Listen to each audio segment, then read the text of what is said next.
আসসালামু আলাইকুম। আমি মোহাম্মদ আবরার সাদমান অর্পণ। পড়াশোনা করছি যশোর বিজ্ঞান ও প্রযুক্তি বিশ্ববিদ্যালয়ে টেক্সটাইল ইঞ্জিনিয়ারিং ডিপার্টমেন্টে থার্ড ইয়ার সেকেন্ড সেমিস্টার। আমার জীবনে ঘটে যাওয়া গুরুত্বপূর্ণ ঘটনার মধ্যে একটি হচ্ছে আগস্টের বন্যার ভয়াবহতার সময় যখন কুমিল্লা, ফেনী ও নোয়াখালী ইত্যাদি অঞ্চলে মানুষ সমস্যায় জর্জরিত ছিল।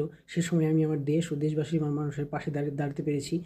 এই ক্ষেত্রে আমরা আমাদের অঞ্চল জামালপুর জেলা থেকে ত্রাণ সংগ্রহ করেছি। ত্রাণ হিসেবে আমরা ঔষধ, কাপড়-চোপড় এবং নগদ অর্থ সংগ্রহ করেছি এবং নগদ অর্থের মাধ্যমে আমরা একদিন মানে একটি পরিবারের একদিনের খাবার-দাবার অথবা ওষুধপত্রের যে খরচ সেটা সমাধান করার চেষ্টা করেছি।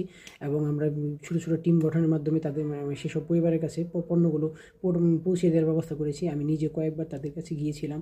তো সেখানে যাওয়ার পর তাদের কাছে যখন তাদের অবস্থা দেখে খুবই বেগতিক অবস্থা ছিল এবং আমি নিজে মন থেকে খুবই খারাপ লাগছিল যে তাদের এত সমস্যার মধ্যে তারা আমাদের দিকে তাকিয়ে আছে।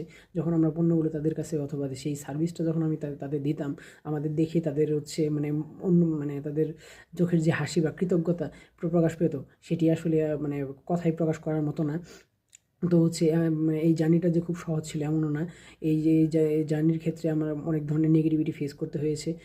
নেগেটিভিটি থেকে আমরা হচ্ছে সেগুলোকে পাশ কাটিয়ে বা সেগুলোকে উপেক্ষা করে আমরা হচ্ছে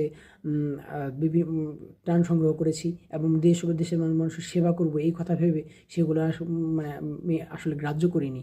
এই ক্ষেত্রে আমার অনেক পজিটিভ মাইন্ডসেট গ্রো হয়েছে। আমি নিজে এই ক্ষেত্রে নিজেকে অনেক ফুলফিল মনে করি যে আমি দেশের জন্য কিছু করতে পারছি, এটাই আমার জন্য অনেক কিছু। তো এই ক্ষেত্রে আমার analytical and problem solving skill অনেক বৃদ্ধি পেয়েছে। কারণ হচ্ছে বিভিন্ন জায়গায় আমাদের যখন টিম পাঠাতাম, টিমের সদস্যরা বিভিন্ন অনেক সমস্যা ফেস করতো। এই সমস্যাগুলো প্রথম দিকে আমার সলভ করতে খুব কঠিন হয়ে যাচ্ছিল।